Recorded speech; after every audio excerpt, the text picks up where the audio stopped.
The date engraved on the dog tag had not happened yet. At 4:13 in the morning, while the Atlantic wind pressed cold mist against the fences of Camp Lejeune, a white German shepherd appeared beneath the North Gate floodlights and walked toward the guard post alone. His coat, usually bright enough to catch moonlight, was streaked with gray mud from his chest to his paws. Wet pine needles clung to his legs. One front paw touched the pavement carefully, as though every step had been negotiated with pain, but he did not limp enough to stop. He did not whine. He did not bark. He carried something between his teeth, holding it with the same care a Marine might use to carry a folded flag. Corporal Daniel Reeves saw him first. He lowered his coffee, stared through the glass, and reached for the radio. North Gate to K9 unit. I have a dog approaching without a handler. The dog stopped 12 feet from the barrier. His pale amber eyes moved past Reeves and settled on the road behind him, waiting for someone who was not there. Then Staff Sergeant Isaiah Brooks stepped out of the security building. He was 36, tall and broad-shouldered, with dark skin, close-cropped hair, and the quiet posture of a man who had spent years teaching fear not to show on his face. The cold found the old ache beneath his left shoulder, but he barely noticed it. He knew that dog. Everyone on base did. "Ghost," Isaiah said softly. The shepherd's ears lifted. For 1 second, relief passed through his expression. Then it was gone, replaced by something heavier.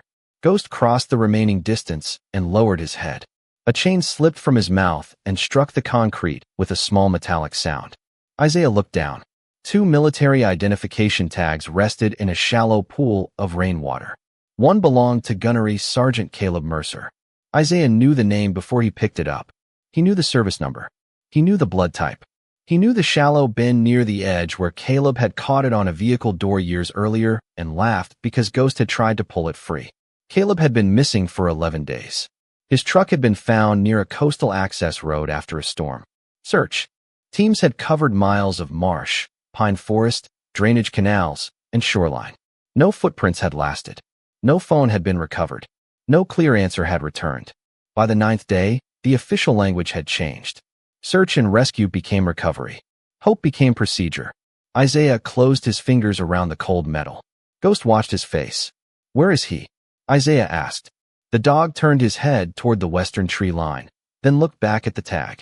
Captain Rebecca Hayes arrived within minutes, her field jacket open over her uniform and her expression sharpened by lack of sleep.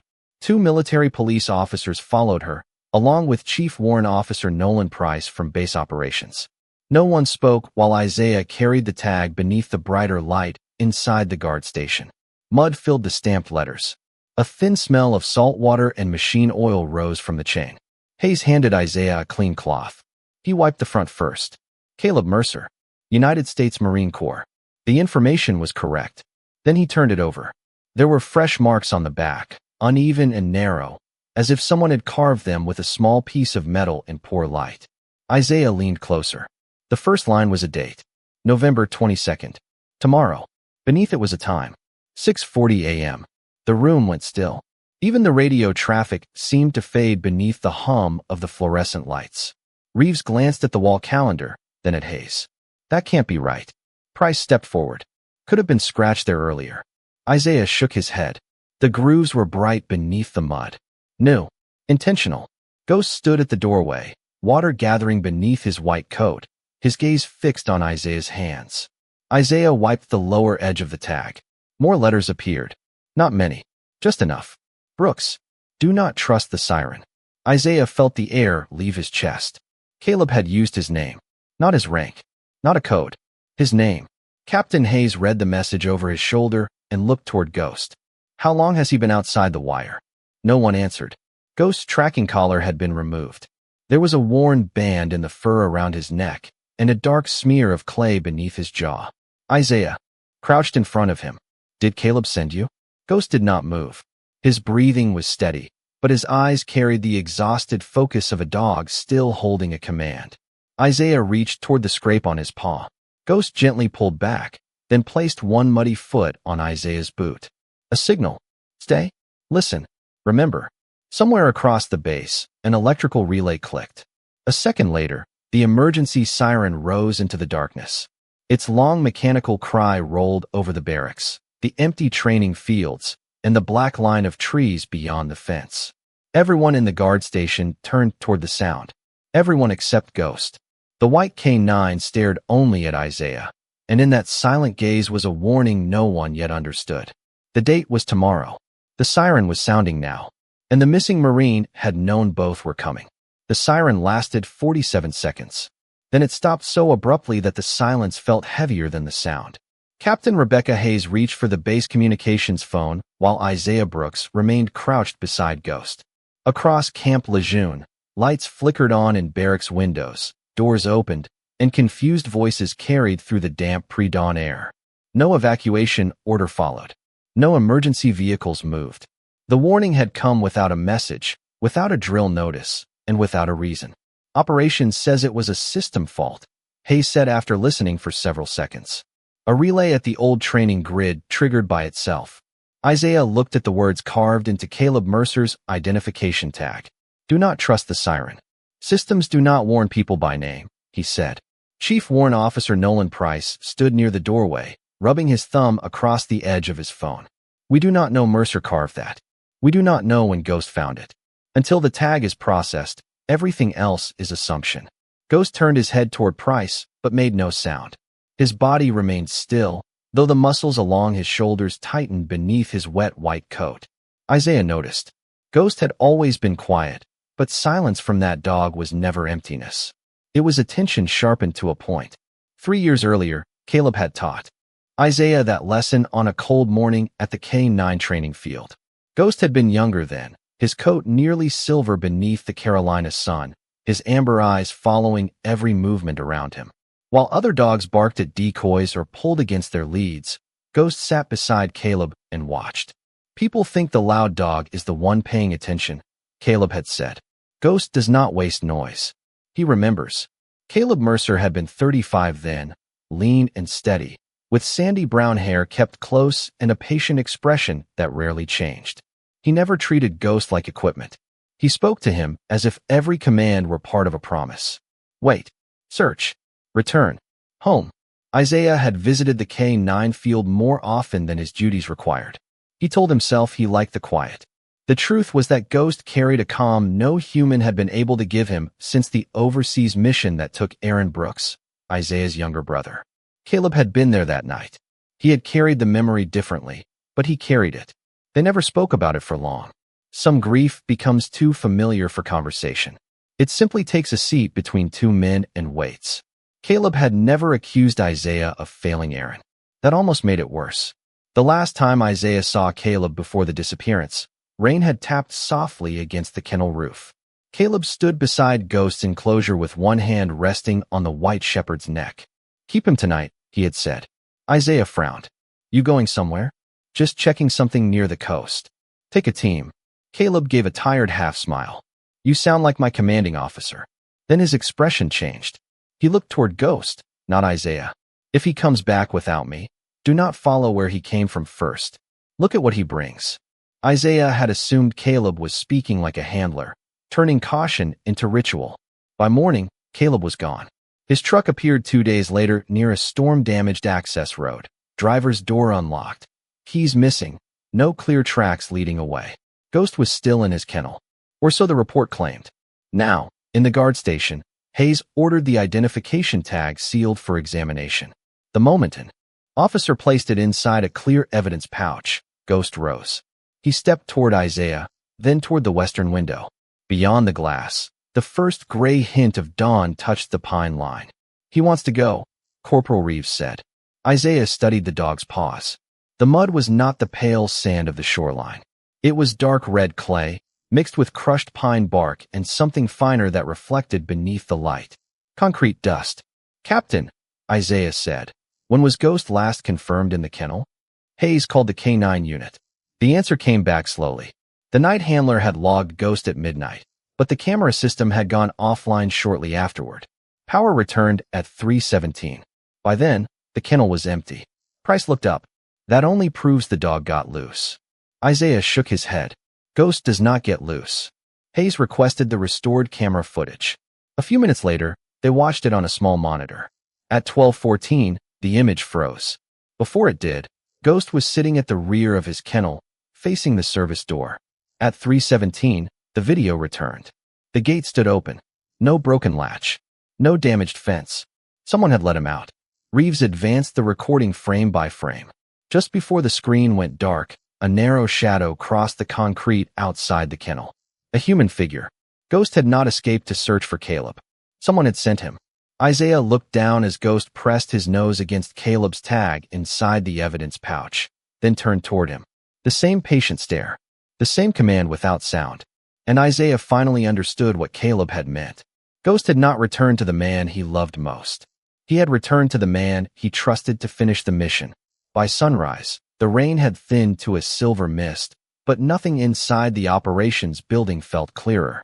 Isaiah stood beside Captain Rebecca Hayes while a technician reviewed the timeline of Caleb Mercer's disappearance for the third time. The official report was neat. Too neat. Caleb left the base at 6:20 in the evening 11 days earlier. His truck was found the next afternoon near a washed-out coastal road almost 14 miles away. The driver's door was unlocked. The fuel tank was half full. His phone, wallet, and service weapon were gone. Search teams followed the shoreline, checked drainage canals, walked miles of marsh, and sent boats into the gray water beyond the inlet. They found nothing. By the fourth day, the storm had erased nearly every trace that might have remained. By the seventh, the search area widened. By the ninth, the language changed. Missing became presumed lost. But Isaiah had learned long ago that official language could make uncertainty sound final. He watched the tracking data from Ghost's collar appear on the monitor. A blue line traced the dog's movement across the base on the night Caleb vanished. At first, it showed nothing unusual. Ghost remained near the kennel. Then, at 11:48, the signal jumped beyond the northern fence. It moved west through the training woods, stopped near an abandoned maintenance road, then continued toward the lowlands. The technician frowned. That should not be there. Hayes leaned closer. How long did the collar transmit? For days. Isaiah looked at her. For days after Caleb disappeared? Yes, ma'am. The technician enlarged the map. The signal went in and out, but it remained active until late Sunday night. Price entered the room carrying a stack of printed records. His expression stayed flat when he saw the map. Tracking collars drift, especially near wetlands. Not 14 miles, Isaiah said. Price set the records down. The dog was logged inside the kennel during that period. Then either the log was false or the collar was somewhere else. Hayes folded her arms. Can you prove which one? Isaiah did not answer. Not yet. Ghost sat outside the glass door, still wearing a temporary blanket from the veterinary unit. His scraped paw had been cleaned and wrapped, though he seemed more offended by the bandage than injured by the wound. When Isaiah stepped into the hallway, Ghost rose at once. Show me, Isaiah said quietly. The dog turned and began walking. He did not head toward the western gate or the forest beyond it. He moved through the administrative corridor, past the mess hall, across a wet courtyard, and into the K9 support building. Two handlers stopped speaking as Ghost passed. He continued to the equipment room where Caleb had kept his field gear. The locker assigned to Gunnery Sergeant Mercer stood near the back wall. It had already been searched and sealed. Ghost sat in front of it. Isaiah glanced at Hayes, who had followed with Price and Corporal Daniel Reeves. The search team cleared this locker, Price said. Ghost lifted one paw and pressed it against the lower door. Once. Then again.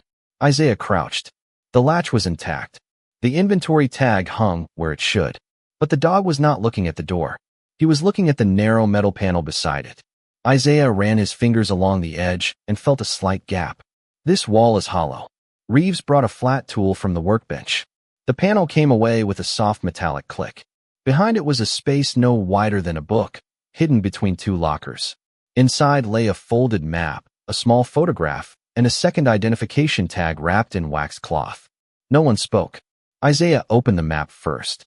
It showed the western edge of Camp Lejeune and a section of old training ground marked Range 17. The site had been closed for years after flooding damaged several underground structures. Red pencil lines covered the map. One path led from the old maintenance road to a drainage channel near the coast. Another ended beneath a building no longer shown on current base plans. Hayes studied the markings. Caleb was investigating this. Price shook his head.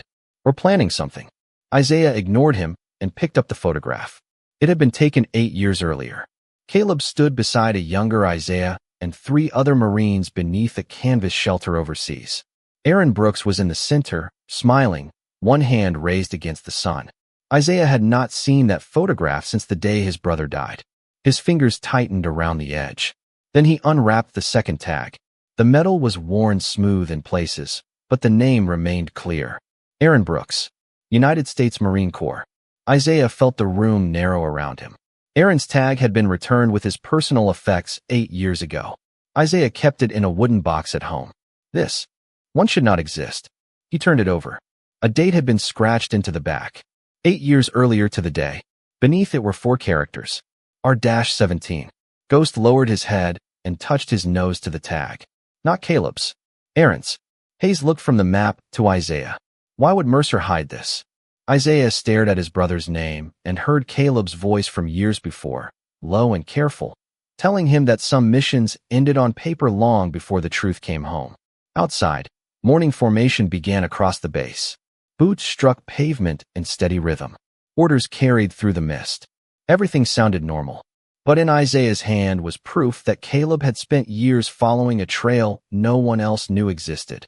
And that trail now ran through the place where Aaron's memory had been buried. Ghost turned toward the western windows. This time, Isaiah understood. Caleb had not disappeared near the coast. He had been trying to return to Range 17. Isaiah carried Aaron's second identification tag in his palm, as though the metal might explain itself if he held it long enough. It did not. It only stayed cold. Captain Rebecca Hayes ordered the equipment room sealed, then moved the small group into a secure briefing room where the windows looked west across the wet training fields. Ghost followed without command. His white coat had begun to dry in uneven waves, but the mud remained dark along his chest, marking the distance he had crossed. Isaiah placed the folded map, the photograph, and both identification tags on the table. Caleb Mercer's tag showed tomorrow's date and a warning about the siren. Aaron Brooks's tag showed the date of his death and the same mark that appeared on the map. Range 17. 2 missing truths, separated by 8 years, tied together by one place the base had tried to forget. Hayes looked at Isaiah. You said Aaron's original tag is at your home. It is. Then this one came from somewhere else. Or someone made a copy. Chief Warrant Officer Nolan Price stood near the wall, arms folded. Mercer had access to records, engraving tools, and old equipment. We need to consider that he created both tags. Isaiah lifted his eyes. For what purpose? To lead us somewhere. That much is obvious. Not every trail leads to a rescue. The words settled badly in the room. Ghost turned toward Price again, watching him with that still, unreadable focus. Hayes noticed. So did Isaiah, but neither spoke of it. Instead, Isaiah studied the old photograph. Aaron stood in the center, smiling into the desert light. Caleb was at his right shoulder. Isaiah remembered the day the picture was taken. Aaron had complained about the heat, then shared the last cold bottle of water with a young Marine who had forgotten his canteen. That was Aaron. He never had much, but somehow there was always enough to give away. 3 weeks later, he was gone. The report called it a communications failure during a confused withdrawal. Isaiah had lived with that phrase for 8 years. Communications failure. It sounded clean. It sounded mechanical. It did not sound like his brother calling through broken radio static, telling the others to keep moving while he stayed behind to guide them out. Caleb had heard that call. Caleb had survived because of it. Isaiah looked at the map again. He was trying to clear Aaron's name. Hayes drew a slow breath. Aaron's name was never dishonored. The report says he missed the extraction signal. That does not mean cowardice. It means history remembers him as a man who failed to move when ordered. Isaiah's voice remained quiet, but the weight behind it changed the air. He did not fail. He made a choice. Ghost stepped closer and rested his chin against Isaiah's knee.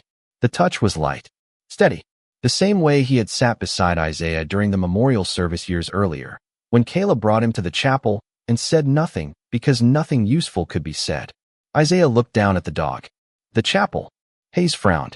What about it? Ghost was there after the service. Caleb sat in the last row with him for almost an hour. Isaiah gathered the tags. If he hid one thing in the locker, he may have left something else where the memory began. The base chapel stood near a line of longleaf pines, small and plain beneath the pale morning sky. Rainwater slipped from the roof in slow drops. Inside, the air smelled of old wood, candle wax, and coffee from a pot left warming in the fellowship room. No service was scheduled. The sanctuary was empty. Ghost entered first and moved past the front pews without hesitation. Isaiah expected him to stop near the memorial wall where Aaron's name appeared among the fallen. He did not. He walked to the last row, turned once, and sat beside the aisle. Isaiah approached carefully. The wooden pew showed no obvious marks. He ran his hand beneath the seat and felt only smooth grain until his fingers touched a strip of tape. A small black recorder had been fixed beneath the bench. Hayes removed it gently. The battery indicator still showed 1 bar. Price remained near the back door. This could be years old. Isaiah pressed the power button. Static filled the quiet chapel. Then Caleb's voice emerged, tired but clear. Isaiah, if Ghost brought you the tag, then I did not make it out. Isaiah closed his eyes for half a second. Ghost's ears lifted at the sound. The recording continued. Do not let them tell you Aaron missed the signal. He stayed because the evacuation route had been compromised. He found the alternate path. He saved everyone who came home. Isaiah's throat tightened, but he did not move. Range 17 holds the records they removed from the report. I found where they buried them. I also found proof the old tunnel system is being used again. If I disappear, follow Ghost. He knows the scent. Trust what he refuses. Trust where he waits. A faint alarm sounded in the background of the recording. Not the bass siren. Lower. Closer. Caleb's breathing changed. And Isaiah, the date on the tag is not the day I die. It is the day they erase what is left. The message ended with a distant metallic sound and 3 soft notes of a whistle. Ghost stood at once. His body faced the western wall of the chapel. Beneath the silence, Isaiah heard something else now. Not from the recorder. From outside. A low test tone rolled across the bass, rising from the direction of the abandoned range. Hayes checked her watch. 10:23 in the morning. Price stepped back from the door. That system has been inactive for years. Isaiah looked at the date engraved on Caleb's tag. Less than 20 hours remained. Then he looked at Ghost, who had begun moving toward the exit before anyone gave the order. Caleb had not left them a memory. He had left them a countdown.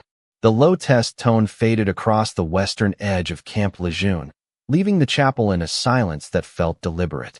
Captain Rebecca Hayes moved first. She ordered the old range communications network isolated, then directed base operations to lock every access road leading toward Range 17.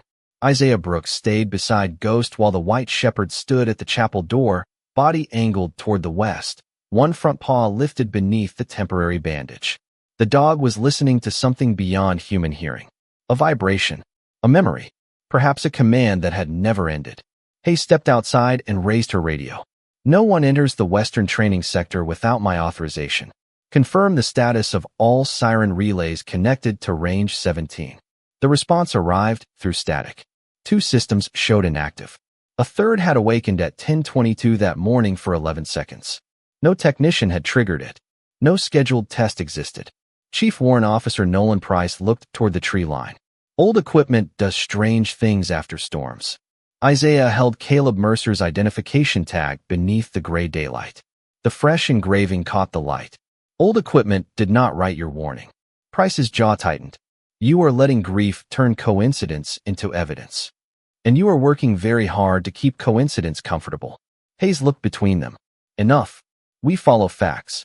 The facts led them to the communications control room beneath the administration building, where metal cabinets hummed beneath fluorescent lights and the air carried the dry smell of dust, wires, and warm plastic.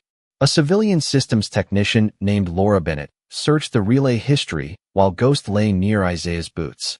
His eyes remained open. The technician pulled up a network diagram. Most of the range systems had been removed from service years earlier, but one emergency circuit still connected Range 17 to the main base alarm. It had not been maintained. It had not been inspected. Yet it had received 3 remote commands during the past 11 days. One command arrived the evening Caleb disappeared. Another came 4 days later, near the time Ghost's tracking collar stopped transmitting. The third had activated the test tone that morning. Hayes leaned over the screen. Where did the commands originate? Laura hesitated. The records identify an internal operations terminal. Price stepped closer. Which one? She entered another request. The screen returned an equipment number. The terminal assigned to Price's office. No one spoke. Price gave a short, humorless breath. That proves nothing. My credentials are used for maintenance approvals. Half the operations staff could access that station. Then you will remain available while we verify it, Hayes said. Her voice stayed calm, but authority settled into every word. Price looked at Isaiah. Ghost rose before the man moved. He did not growl. He simply stepped between Price and the exit. His white body became a quiet barrier. Price stopped. Control your dog. Isaiah studied Ghost's posture. Ears forward. Tail low. No fear. No confusion. Caleb's voice returned to him from the recorder. Trust what he refuses. He is not mine to control, Isaiah said. He is telling us something. Hayes ordered Price's access suspended and requested a full review of his office, vehicle, and recent communications. Price surrendered his identification badge without argument. Too easily, Isaiah thought. As a military police officer escorted him away, Ghost followed 3 steps, then halted. His nose lifted. He turned away from Price and walked toward the evidence table where Caleb's tag rested inside its clear pouch. He pressed his muzzle to the plastic, then looked toward the ventilation grate. Isaiah caught the same faint scent he had noticed at the gate. Salt water. Wet clay. Machine oil. He asked Laura to shut down the room fans. When the air settled, the odor remained. Stronger near the equipment cabinet linked to range 17. Hayes opened it with a technician's key. Inside, behind rows of old wiring, sat a small transmitter no larger than a paperback book. Its casing was clean, recently installed. A thin smear of dark oil marked one edge. Laura examined the serial number. This was issued for mobile field use. It should not be here. Isaiah compared the oil to the residue, sealed with Caleb's tag. The color and metallic scent matched. The transmitter was not proof of who had placed it, but it proved Caleb's warning had a physical source. Someone had connected an abandoned range to the heart of the base and used it after Caleb vanished. Hayes ordered the device removed for examination.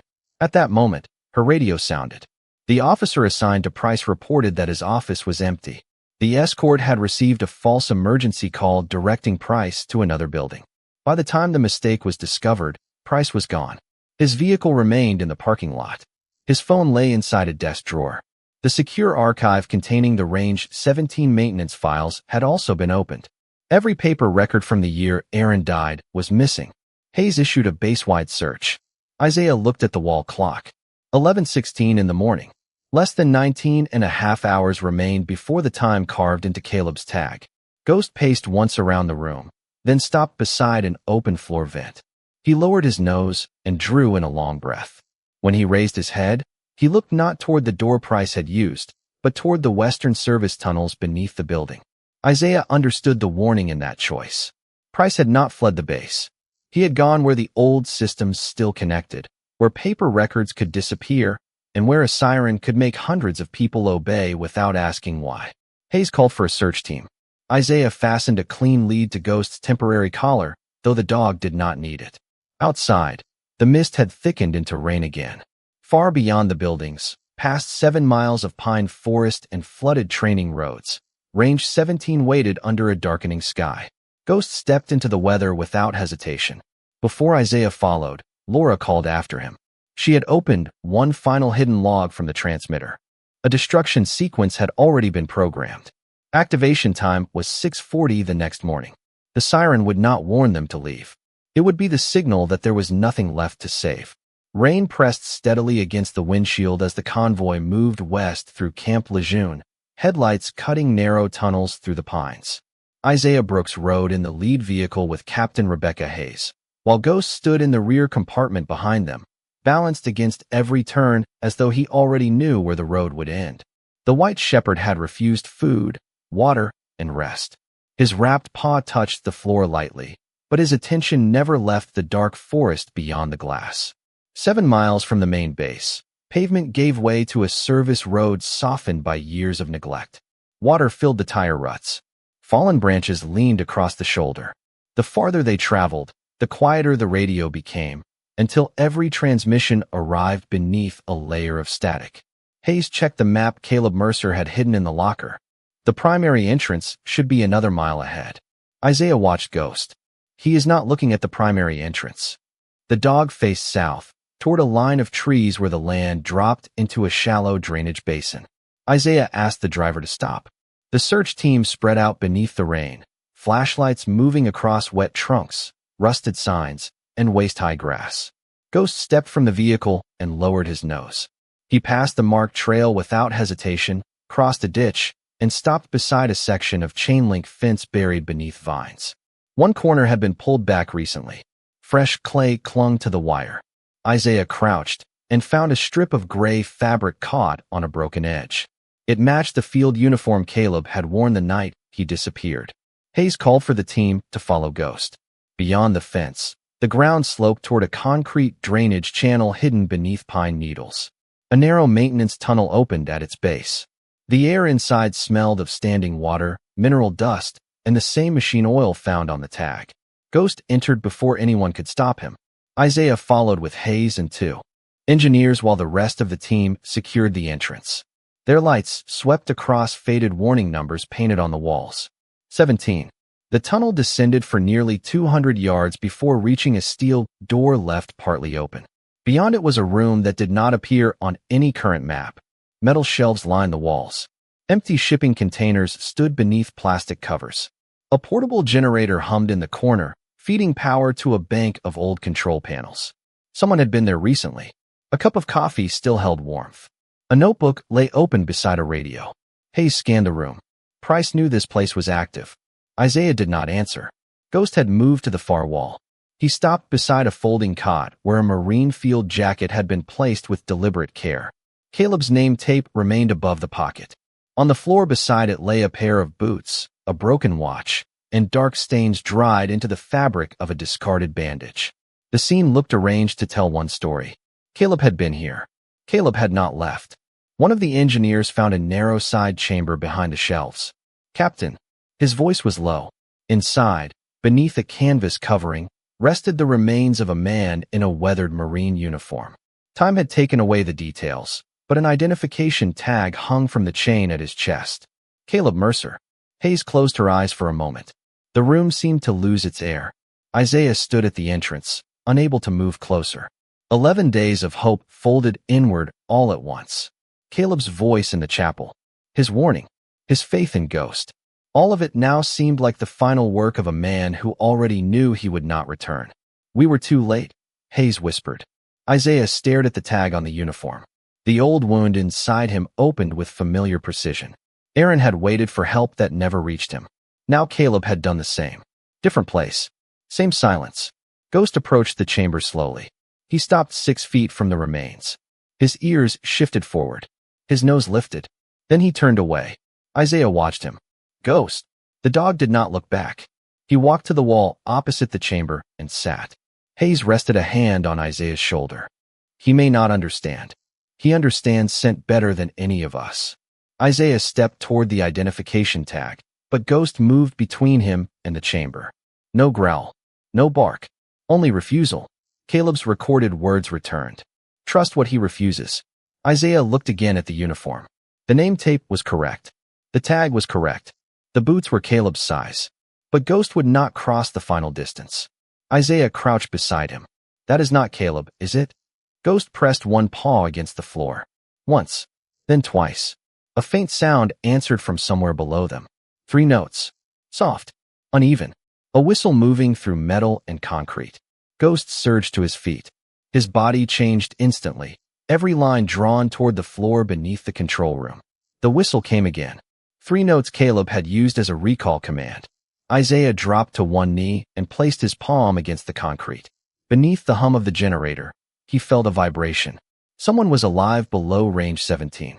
Hayes ordered the engineers to search for an access point. Ghost ran to a rusted drainage grate in the corner and began scraping at it with his uninjured paw. The grate covered a shaft too narrow for a person, descending into darkness. Isaiah shone his light through the opening. Far below, water reflected back in a thin silver line. Then a human voice rose through the shaft, weak but unmistakable. "Ghost." The white shepherd lowered his head into the opening and released one quiet breath that sounded almost like relief. Isaiah looked at the clock on the control panel. 16 hours remained before the siren. The man in the uniform was not Caleb Mercer.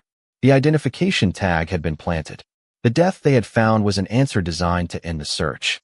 But Ghost had rejected it, and somewhere beneath their feet, the missing Marine was still waiting for someone to believe the dog. The voice beneath the grate was too faint to carry more than one word, but one word was enough. Caleb Mercer was alive. Captain Rebecca Hayes ordered the generator shut down long enough for the engineers to hear the structure around them, and the room fell into a wet mechanical silence. Rain drummed. Above the buried concrete, water moved somewhere below. Ghost stood over the narrow shaft, ears forward, chest still, as if every breath from the darkness belonged to him. Isaiah Brooks lowered himself beside the opening. "Caleb, can you hear me?" For several seconds, there was nothing. Then 3 soft taps traveled through the pipe. Isaiah closed his eyes. That was not chance. It was the same rhythm Caleb had used during field exercises when radios failed. 3 taps meant alive. 2 meant move. 1 meant wait. Isaiah placed his knuckles against the metal grate and answered with 3. Ghost watched his hand, then looked toward the eastern wall. The engineers searched the control room for stairs, hatches, or hidden panels, but the original plan showed no lower level. The map Caleb had left ended at the room where they stood. Whatever lay beneath it had been removed from every official record. Hayes spread the old map across a work table and held a flashlight over the faded pencil lines. If the shaft carries sound, it must connect to another chamber. Isaiah traced the drainage route with one finger. It curved beneath the floor, crossed the southern wall, then disappeared near an abandoned utility corridor almost half a mile away. Ghost came through this system before, he said. His collar signal followed the same line. Hayes looked at the dog. Can he do it again? Isaiah studied the grate. The opening measured less than 2 feet across. Too narrow for a person. Wide enough for Ghost if they removed his temporary blanket and lead. His injured paw made the choice harder. The dog had already crossed miles, escaped the buried range, and returned carrying Caleb's warning. Asking him to enter again felt like sending a faithful soul back into the place that had nearly kept him. Isaiah rested one hand against Ghost's neck. You have done enough. Ghost looked at him, then lowered his nose to the grate. He released a single quiet breath into the darkness. From below came another weak whistle. 3 notes. Ghost stepped forward. Isaiah understood. Loyalty was not obedience when fear was absent. It was a decision made with full knowledge of the road. The engineers removed the grate. Isaiah secured a small radio beacon and a lightweight cable to Ghost's harness. The cable would mark his route through the drainage system. He also clipped Caleb's identification tag beneath the harness strap. The metal touched the dog's white fur and made a soft sound. Find him, Isaiah whispered. Then come home. Ghost disappeared into the shaft without hesitation. The beacon moved slowly across the monitor, descending 12 feet before turning south. Isaiah followed above ground through the utility corridor while Hayes and the engineers carried cutting tools, lights, and rescue equipment. The old passage was narrow, lined with rusted pipes and painted numbers almost erased by moisture. Every few yards, Ghost's cable shifted through a crack in the wall, showing them where he traveled on the other side. At the first junction, the signal stopped. Isaiah knelt beside the concrete. Ghost. A faint scrape answered. Then the beacon moved east, away from the route on the map. That is the wrong direction, one engineer said. Isaiah shook his head. The map is wrong. They followed. The corridor ended at a sealed maintenance door covered by decades of paint. Behind it, the beacon paused again. Hayes ordered the hinges removed. Beyond the door was a descending stairwell no record admitted existed. The air grew colder with every step. Halfway down, Isaiah found words scratched into the wall with a piece of metal. A date. Aaron's date. Beneath it, Caleb had written a sentence in small, uneven letters. He found the way out. Isaiah stood there while the others moved past him. 8 years of blame loosened inside his chest, not gone, but no longer locked in the same shape. Aaron had not missed the signal. He had found the alternate route that brought the others home. Caleb had returned to Range 17 not to reopen an old wound, but to give the truth somewhere it could survive. At the bottom of the stairs, the team reached a steel door with no visible handle. Ghost's beacon glowed on the other side. Then they heard him. One bark. The first sound he had made since returning to base. Isaiah pressed his palm against the steel. I am here. Caleb's voice came through weakly. 2 others are with me. The room is taking water. Hayes examined the lock panel. It required a biometric authorization from the operations officer assigned to the range, Nolan Price. At that same moment, her radio crackled with a report from base security. Price had been seen near a remote communications station 3 miles north of them. He was attempting to access the emergency siren network. Hayes checked the time. 5:48 in the morning. 52 minutes remained. We can pursue him or open this door, she said. Isaiah listened to the water behind the steel, to Ghost moving beside Caleb, to the quiet breathing of people who had waited too long. His answer came without hesitation. We stay. Hayes looked at him. Isaiah placed Aaron's tag beside Caleb's on the cold metal door. Not this time, he said. Nobody gets left behind. Behind the steel, Ghost scratched once near the lower hinge.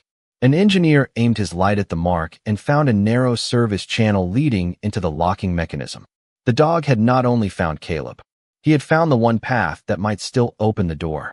The service channel was barely wide enough for Ghost's shoulders, and the locking mechanism sat more than 6 feet beyond the steel door. The engineers could see only fragments through the narrow opening. A corroded cable, a manual release arm, and water glinting beneath the emergency lights on the other side. Captain Rebecca Hayes checked her watch. 5:52 in the morning. 48 minutes remained. Isaiah Brooks knelt beside the channel and spoke through the steel. Caleb, can you reach the inner panel? A weak answer came back. Blocked. Water is above my knees. 2 other voices murmured behind him, tired but conscious.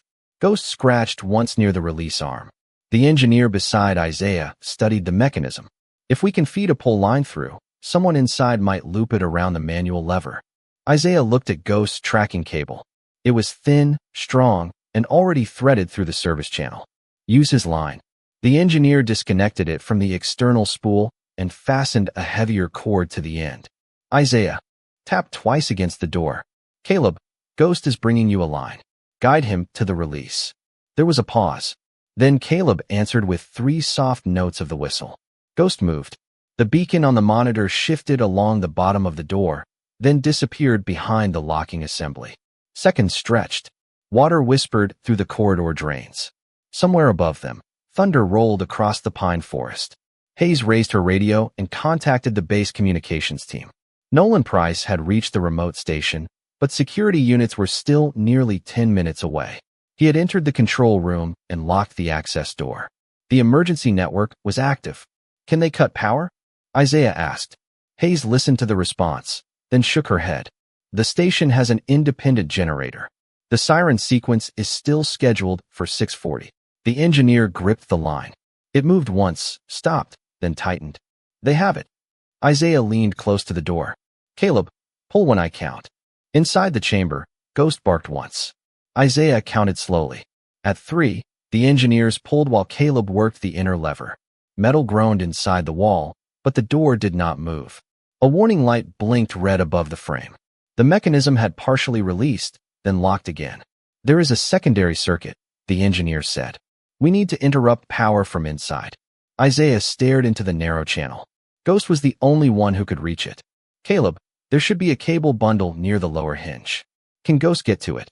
Caleb's voice returned through the steel. He is already there.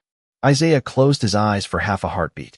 Even exhausted, even injured, Ghost was still ahead of them. The engineer described the correct line.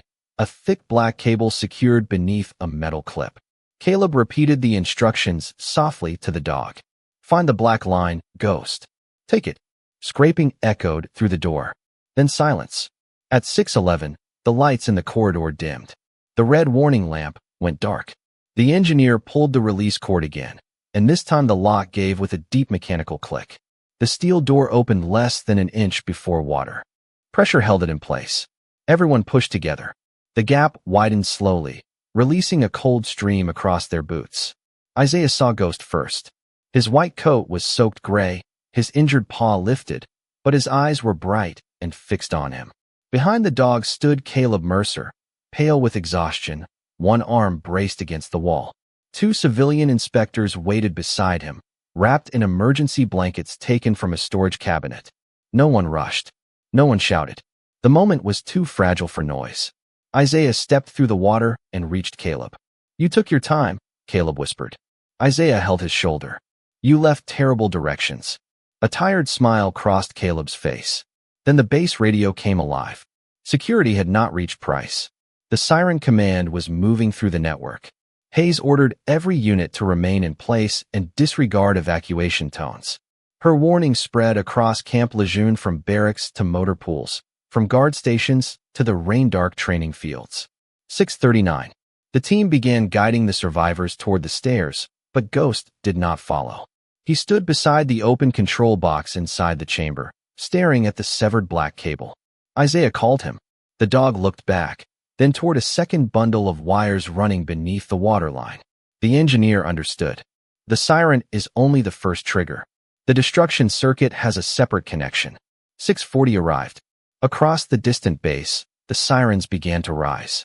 Their mechanical cry rolled through the buried corridors and trembled inside the steel walls. No one ran. No one obeyed the sound. Every Marine remained where Hayes had ordered them to stay. Ghost lowered his head, gripped the second cable, and pulled. The lights failed. The siren continued above them, but nothing else happened. No collapse. No final erasure. Only darkness, water, and the breathing of people still alive.